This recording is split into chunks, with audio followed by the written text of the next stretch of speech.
episode 347 of Global from Asia, talking to James Kwan, partner at JumpSmart, talking about changes and adaptations of businesses and life, a little bit in Hong Kong, but globally, and it's a really fascinating conversation. Let's tune in now. Welcome to the Global from Asia podcast, where the daunting process of running an international business is broken down into straight-up, actionable advice. And now, your host, Michael Michelini. Thank you, everybody, for choosing to download and listen to or stream Global from Asia podcast. Can't believe we're almost 350 shows here. I feel like a little bit of a flashback. We're back in Hong Kong. You know, I know we've kind of ventured off into like NFTs and with crypto and Handshake the last few episodes and, you know, e-commerce last few years. I'm kind of bringing it back to the old school. We're talking about some stuff we talked about many years ago. We have James Kwan, one of the partners at JumpSmart Magazine. He's done JumpSmart. It's more than a magazine now. I mean, man, he's taken it to a whole new level. And we talk about that in the show. We talk about kind of the adaptations all of us need to go through in the ecosystem of entrepreneurship and business to stay relevant, to stay in business, especially in the last 12 months. I mean, even before that, especially with Hong Kong and cross-border trade wars, you know, social unrest. We don't get too political, but we talk about being a business person and adapting to that, and how he's grown his business and JumpSmart over the last year, and it's some good insight. So after the interview, I'm going to do my blah blah blah, where I'm going to share some of the stuff he mentioned about Cyberport and Science Park and others. We've InvestHK. We've had these previous shows also in Global from Asia back in the day in the archives. We'll link those up in the show notes on our globalfromasia.com/jumpstart. Thanks again, James, for sharing. Let's tune in. Are you looking for banking solutions and you're an international company that wants U.S. banking for your U.S. business? Mercury.com. We've had him on the show. Travis Price was a guest. Definitely check it out. We also have a full video review with me giving you some overviews and tips of how to apply. Totally free. And they're supporting e-commerce and cross-border businesses around the world to open up an online virtual U.S. bank account. Pretty amazing. I'm using it for my current Amazon business successfully, and I love to recommend what I promote. So if you want to support the show, check it out. It's also totally free. There is a little bit of a cash bonus for you and for us if you use our special link at globalfromasia.com/mercury, or read the whole review at globalfromasia.com/review with an S, reviews/mercury. Thanks again, Mercury and Travis and everybody there, for your support for the show and the community. Thank you, everybody, for choosing to listen to or watch a Global from Asia podcast. James has been on my list. I just said before recording, I can't believe we haven't had you on the show yet. James Kwan, amazing entrepreneur and, you know, investor and connector, and he's running JumpSmart, which has become quite an empire since I've seen it happen. And originally from New York City, New York, came to Hong Kong 2009. And have been doing amazing things in the community. I saw your amazing LinkedIn post. You're doing the third batch of an accelerator. Actually, accelerator is a better way. So thanks for coming on, James. Thanks so much. Mike, thanks so much for having me. It's my honor to be here. Yeah, we're really happy to have you. So, you know, I remember Founders Institute is when we first met. I think that was in 2000. Yeah, it's 2015. I think we met. Okay. And then you've been really networking in the community, you know, and building it up. And do you want to share a little bit of your, you know, background, how you got into the startup ecosystem? Yeah, certainly. I'll be happy to share. So basically, I met Mike in 2015. I think I wanted to retool a bit of my knowledge. I was always a serial entrepreneur. For sure. Back in New York, I've always tried to do everything on my own and run businesses that actually had some upside for me. So even when I went to graduate school, I had a side gig that actually ended up being able to pay for my entire graduate school, 2 years of MBA, my apartment in Manhattan, my car. So it was a good journey, but things always have an expiration date, right? So I just jumped on something hot. So it wasn't really an full-fledged entrepreneurial business I was building. It was a side gig.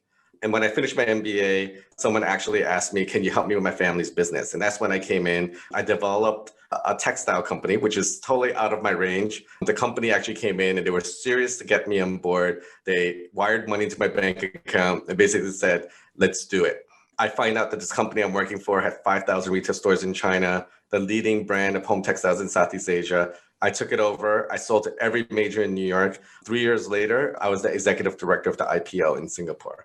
So that was early on in my career. I came over to Hong Kong. I really wanted to retool and get back in the community. I'm new into the community. I went to Founders Institute. That's where I met Mike, right? Yeah. So, and that journey begins. So in 2017, I had the great opportunity to take over JumpSmart. I think we both know Yana, and she was building something really great. She was great at media, probably wanted some more assistance in the business side. I'm a more business guy with no media experience. So what I did was I took the company and I built it to what is it today. We consider ourselves an innovation as a service company because we do so much more than media.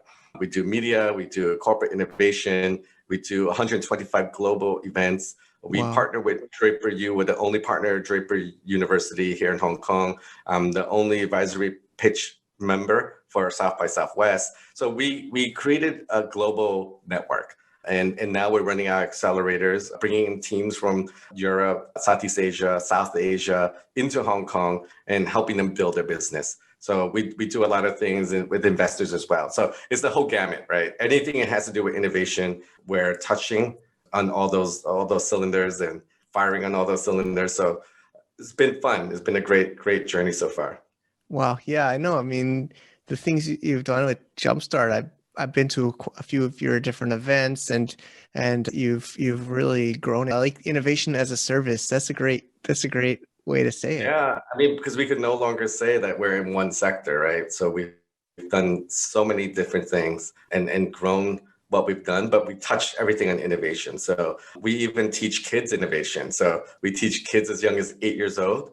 Yeah. Recently, we got a grant from the government. We're the only private kind of company that actually got the grant, helping high school students learn about innovation so they can actually explore that going into university.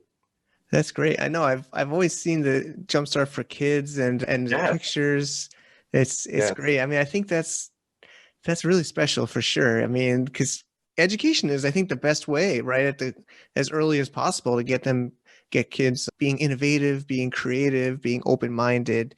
You know, I think that's really has some really amazing impact. Yeah, especially in Hong Kong. I think the buy-in has to come in when they're young, because I think Hong Kong is set in a system where I'm going to buy an apartment, I'm going to get rich, and I'm going to work in banking, and it's just been set too long in that mindset. So the mindset is changing now, which is great. A lot of parents are really embracing what we're offering. That's true. I mean, you're from New York City. I mean, wouldn't you say that, I feel like New York and Hong Kong is both somewhat similar in the fact that there's this pressure to, financial hubs, right? There's expensive real estate, kind of, close living. Wasn't on my question list, but I don't know if you want to give us some comparison in Hong Kong and. Yeah. I mean, I see the two different areas. I think Hong Kong is, to me, a bit more stable in the sense we had to talk about the way people think, the way people approach education, the way people approach work. I think it's a bit more stable and more predictable. When I had young kids, I think that was like a great thing. New York City, to me, is a bit more unpredictable in good ways and bad ways, right? So you're going to meet great people, wonderful people, and then you're also going to get the other side, right? Where maybe education is not a main focus. I think, being in Hong Kong, there's a lot of Confucian value flowing around, and education is important. I think in New York City, it's about the hustle, right? So you're going to get a lot more innovation, a lot more innovators out there, but it doesn't mean that's all good, right? Because there's also that underbelly coming out of New York. You lived in New York. I live, we were talking before recording. I mean, about 5 years. When I have my kids when they're young, I'd rather have them in Hong Kong. When they finish university, they want to live anywhere in the world.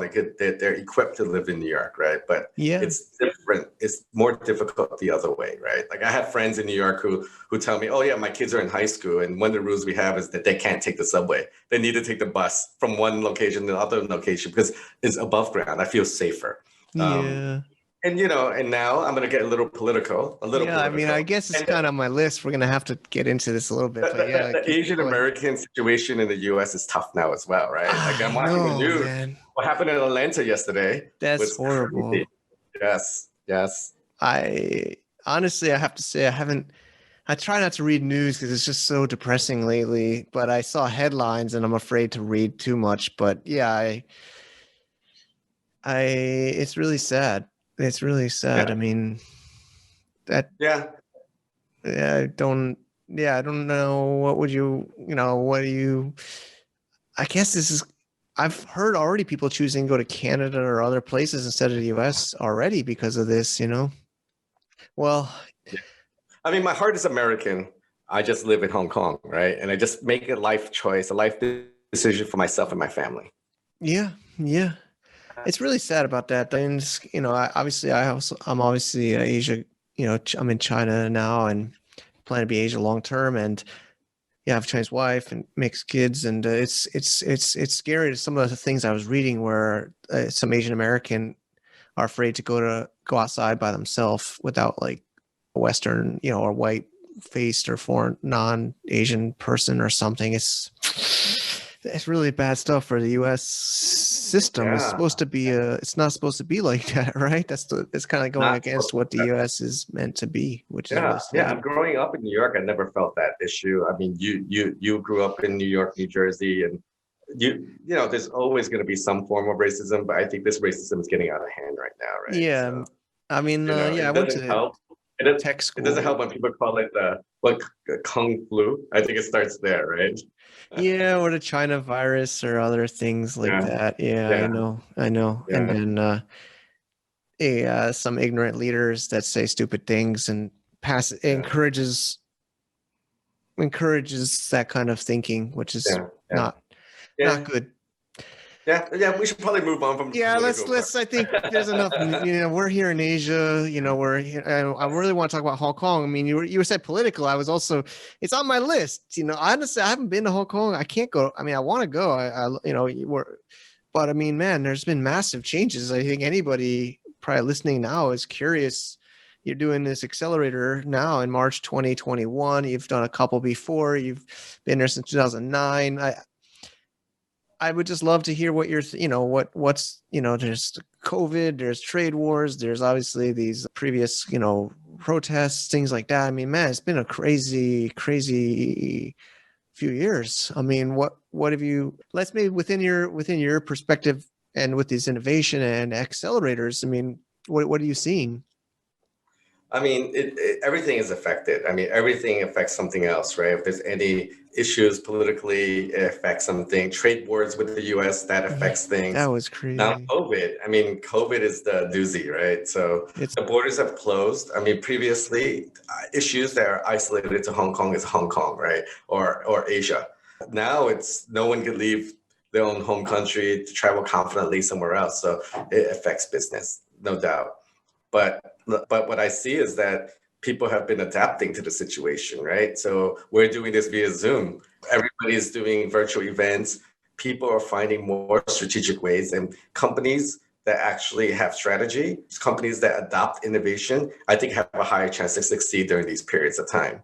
Traditional companies who can't adapt, they're gone. I mean, you see it all the time. And same thing in the innovation community. The startups that were teetering, they're gone. I could see that a good 25% of startups in Asia, Southeast Asia, is probably collapsed. If they were startups that began pre-COVID, now I feel the ones that survive were better. So good for investors because now you know who's the survivors, who actually is building up revenue. And, we have a mutual friend that's actually, I'm going to use them as an example. Do you remember Ho Yin from Founders Institute? He was like cohort 1. Well, anyway, he pivoted from his thing. He did a virtual platform. And I hear that, sales prior to COVID were were not really going anywhere. COVID hit, and he's making 8 figures right now Wow. in revenue. Congrats. So that's amazing. And there are certain industries that are going to get the pop, and there's certain industries that you have to be smart and strategic. You have to pivot, and you have to make it your market. I mean, at JumpStart, once COVID hit, we hit the wall. We didn't know how to react because all our events were canceled, everything got canceled.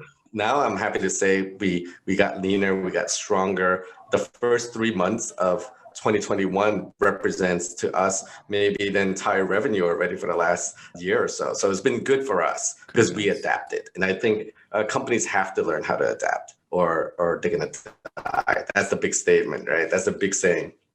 I would agree, though. I mean, even within online business, e-commerce sellers, a lot of people in our community, it was scary for me. I mean, it was March last year, almost exactly a year ago. Like Amazon stopped accepting non-essential shipments. People had shipments they didn't put in that they were, containers or logistics. But now it's like of course, it depends on your category. If you're selling like travel products, you're maybe not doing so well, but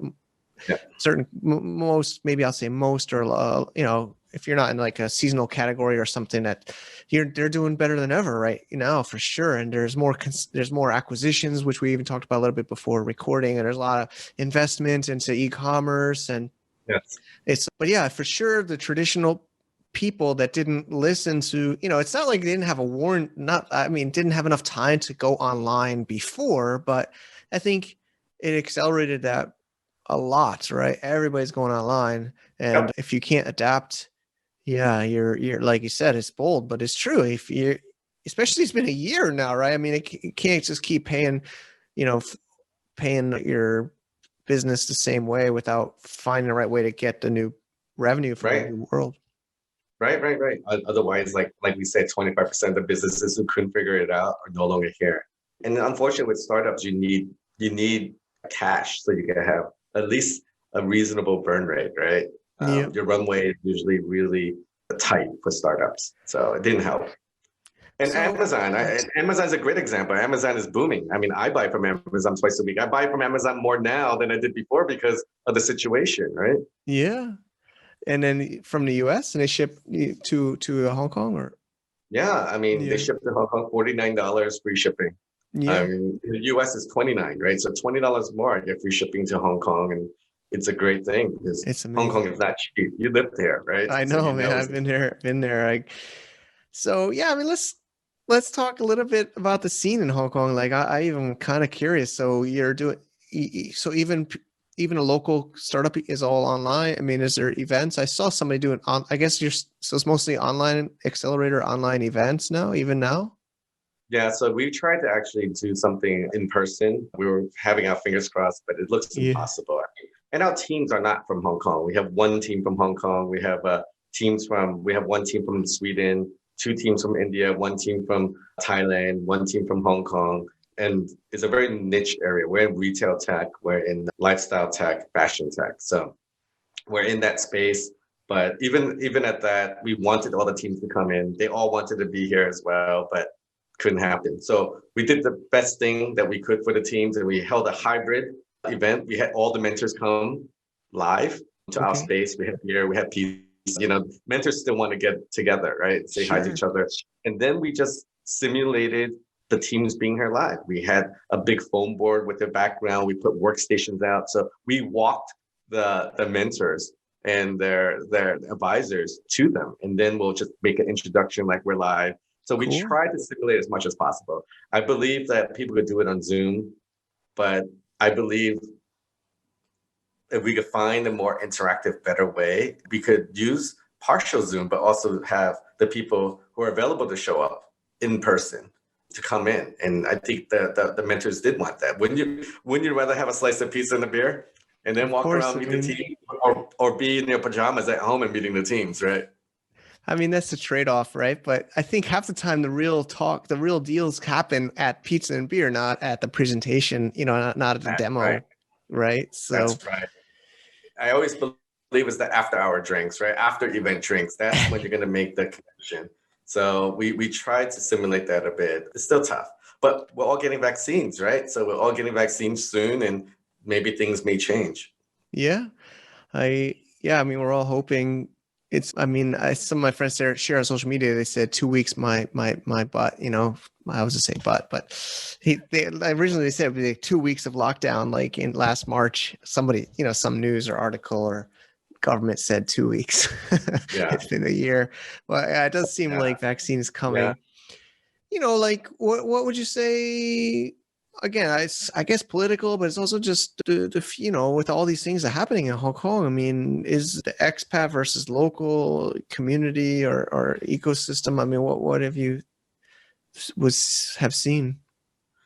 Yeah, I mean, I don't see that much of a divide, the expat and local community. I think early on into that whole innovation space journey here in Hong Kong, it was very expat heavy. One reason I would say is because probably innovation and startups were more acceptable in their home countries. They came over to Hong Kong and they saw an opportunity to start their own business, and they didn't have that traditional mindset in coming to Hong Kong. I'm not going to come directly into banking. I'm going to do XYZ, which is different anyway. So it was an easy segue. The local community, I think, has caught up a lot in the last few years because they see that globally startups are booming, and anybody who could think innovatively, create a brand new product, create game changer. I'm just saying that probably for every 10 startups right now, 9 of them are still locals. But in terms of representing I think the speaking circuit is probably 50-50 at this point. Okay. Things are evolving, but I think a lot of the local companies are a little bit more low key Yeah. in terms of how they go out and promote themselves. Yeah, it seems similar to what I recall too there. But I'm happy to hear that they're growing the local, because I mean that's the future, right? I mean, any community, it's the local community, whether Yeah. I mean, even if you look at the unicorn companies here in Hong Kong, I would say 90% of all the unicorn companies are. okay. Exciting. Yeah. Yes.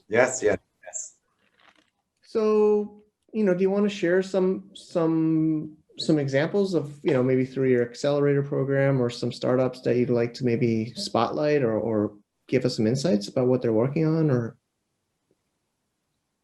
Yeah, I mean, there's a good range here in Hong Kong. I think I can talk more about sectors that I think are going to sure, be that's fine. taking Yeah. place. I mean, anything that's going to feature a COVID solution, such as virtual conferencing or virtual networking, that's going to be really good. E-commerce, as you could tell, has boomed during this time. I mean, honestly, before COVID, I don't think Deliveroo or Foodpanda was doing quite well in Hong Kong.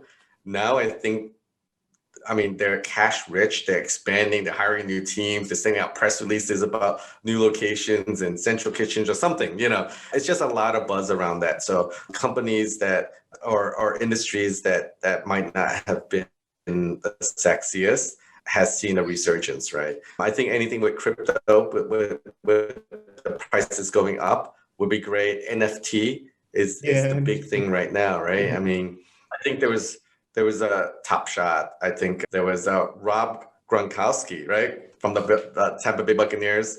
He's the most probably winningest fullback in NFL history. He went out and just did virtual cards. He made $1.2 million overnight just by doing virtual cards. Yeah, so I think industries like that are really great. Hong Kong is still always going to be solid in prop tech. I think prop tech is always going to be strong. FinTech is always going to be strong. AI, robotics, big data, the usual suspects, right? If you move into Southeast Asia, is a totally different segment that may be great, right? Logistics will always be good at tech. So it really depends on where you're at. Yeah. But there's some good. So innovation wise, the space is changing, it's maturing. It's just developing in the right direction in Hong Kong, and it needs to. It needs to reach, I think, the younger generation, and that's the big key. I agree. I mean, there's the government, I think, has been supportive. I mean, I think Hong Kong Invest HK, I haven't talked to them recently, but they seem pretty supportive of the community. then Is amazing. I mean, yeah, from a startup perspective, probably one of the better government arms that is supporting the infrastructure, the ecosystem really well. I mean, they do it from the Start Me Up Festival, but I think the yeah. people involved in that division truly love startups. I mean, Jane and Charles and Jane's CY great. Yeah, Charles Walk. Yeah, yeah, they're awesome. and Stanley. They're true. Yeah. I mean, if you don't have passion for it, it's not gonna show, right? Now it's like these guys really are pushing the ecosystem. That's a good thing. And Great. it's from a good part, a good space in their heart. Yeah, no, I agree with that for sure. They definitely Yeah. stand out and they're very approachable. I mean, anybody can book an appointment with them free, right? I try to Yes. tell people just schedule an appointment at their office and they really help you, like no strings attached at all. It's really Yeah, amazing. yeah, yeah. And the ecosystem is good. One thing I could help your community with would be, did you ever tell them about Cyberport or Science Park and the programs available there? Because it's free money, right? Yeah, a long time ago, but Yeah. Yeah. I mean, you apply, they like your innovative solution, you get 500,000 Hong Kong dollars, which is what's that, 65,000 US. And they don't take any equity, right? You just need to meet their KPIs, you develop a business. And beyond that, you'll be eligible for R&D grants. You'll be eligible for the SME export fund. I think that allows you to do events. So that's your community. If you go outside and do events in other countries, they'll pay 50% of the expenses. Then you're eligible for the micro fund. And this all adds up. And there's no equity taken until you take the micro fund money, if it's ever offered, right? So these are good things I think the community has to offer, maybe. And there's no geographic boundaries. So if your community that's listening to you, Mike, is from China, Japan, Korea, Taiwan, US, everybody's eligible. okay. So that's a good thing about Hong Kong. They really want a wide range and diverse group of people coming here supporting the ecosystem. I agree. Yeah, I totally agree. This is great. Thanks, James. We'll also link some of those. I was a long time ago. I interviewed some of those the SHK people, but I'll link them for people to hear there too, and of course their official sites. Let's. I think it's been fascinating. I know you're super busy. I really appreciate your time. Of course, My I'd love to pleasure. hear more about Jumpstart. How can people get involved, or what are some you got the accelerator third batch happening right now. Like, our listeners are like, digital nomads, e-commerce sellers, import exporters. What are some things they could find out more or participate in? Yeah, I mean, at Jumpstart, we actually have two methods to create our media. One is our print magazine, which is distributed in 11 countries and 39 cities across Asia and Australia. We have our online, it's www.jumpstartmag.com. Either way, we reach a very specific niche audience of innovators, startup founders, investors, government agencies who are interested in innovation, chambers of commerce, of course. So if anybody has press releases that you want to talk about, we're happy to publish these for free. You could just go on our site, submit your press release. We'll help you promote this. And then you can always link back, right?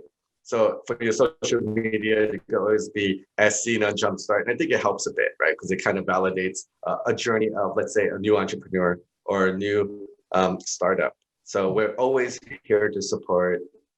We run innovation programs. We're actually at the point where we're exploring a venture capital fund that will reinvest the money into early stage startups in Vietnam, Indonesia, and India. So if anybody's interested in that journey, reach out to me as well. You could just go on jumpstartmag.com and you can look for me. Okay, that's James great. Kwan. Yeah, James Kwan. So That's great, man. Thanks. thanks for having me, Mike. Yeah, no, it's been a pleasure. Open up. You got to come here. You got to come back to Hong Kong. We'll grab some beers. I know. I mean, I keep thinking I'm coming back, I'm visiting, or at least, yeah, hopefully soon. I guess I'll get some shots. Hopefully not in the wrong hole, but Yes. I'll get some shots and then probably see you soon, man. Thanks. Yeah. We'll connect. We've always kept in touch, which is a great thing, right? Yeah, I know. We've had calls and chats while I've been in this same room for. We see you at events, so our circles will always catch up to each other. So great. Thanks so much, Mike, for having me. It's been a pleasure, and thank your whole community for listening. Okay. Thank you too. Enjoy these shows, enjoy these people. We have such amazing people. Honestly, I just got a really good feedback from one of our members about the last mastermind. It's small. It's meant to be small. It's meant to be private. Some people want it recorded. They can't make it, but they're not recorded, at least our intimate roundtable masterminds where we really get to know each other on a more intimate basis and help each other. And that's what really is valuable. I mean, I love these podcasts. I love sharing this stuff totally public. We put this on Chinese WeChat, YouTube, iTunes, our blog. But we have basically the big difference with our membership is smaller and private and more intimate. So if you want that, we're also working on some more and more bonuses for members. Check it out at globalfromasia.com/VIP, I think, or gfavip.com is the easy one. We got so many websites. Thanks again in advance. All right, thanks, James, for that. It's got my haircut. I probably look different, but same day. 347 shows. Check. Done. globalfromasia.com/jumpstart. We're going to link, of course, to jumpstartmag.com, FSHK, other resources, also some interviews in our archives. And I said in the intro I was going to talk about some of the things that we've learned.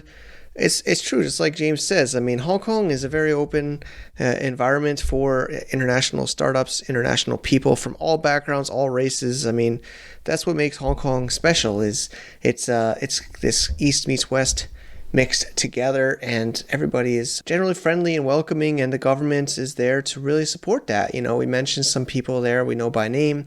You can literally just book a free appointment in their office or probably by phone call now at FSHK, which is a government organization or a government body that basically helps entrepreneurs and businesses. I've sent people over there. Listeners have definitely just scheduled a call there. We've had them also in some of our webinars. We should get them back on the show. We've had Charles Ning there back, I think episode, it's like less than 10. 2013 I interviewed him. And they just keep it up, and they really love what they do. There's also Cyberport, which is down in Hong Kong Island, which is a beautiful facility, and they have financial support and of course free facilities and grants to help startups. And a lot of different startups in this show over the years have been through that program, have been based there. I've even spoken at events there.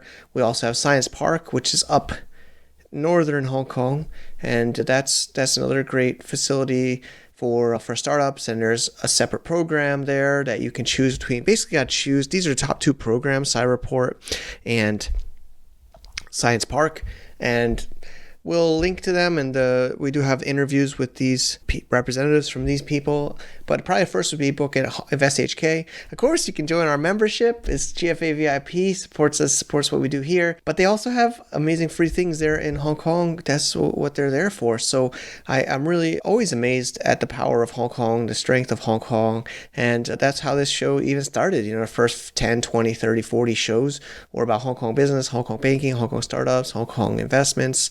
So I hope this show was a little bit of a refresher for those that remember those earlier shows. And I always listen to feedback from people. We got a lot of people want to come on the show, trying to keep up with the requests of guests. Still, every other week, we have our masterminds. We've been really fun and helpful to people in our community. We're actually going to probably double down on some private content or private events for these members, which you're welcome to apply for. We just want to get to know you a little bit before we get you in there. But I think I'm going to wrap it up for now. Thank you so much for being here with me and all the way till the end of my blah, blah, blah session. globalfromasia.com/jumpstart, episode 347, over and out. See you in the next episode. To get more info about running an international business, please visit our website at www.globalfromasia.com. That's www.globalfromasia.com. Also, be sure to subscribe to our iTunes feed. Thanks for tuning in.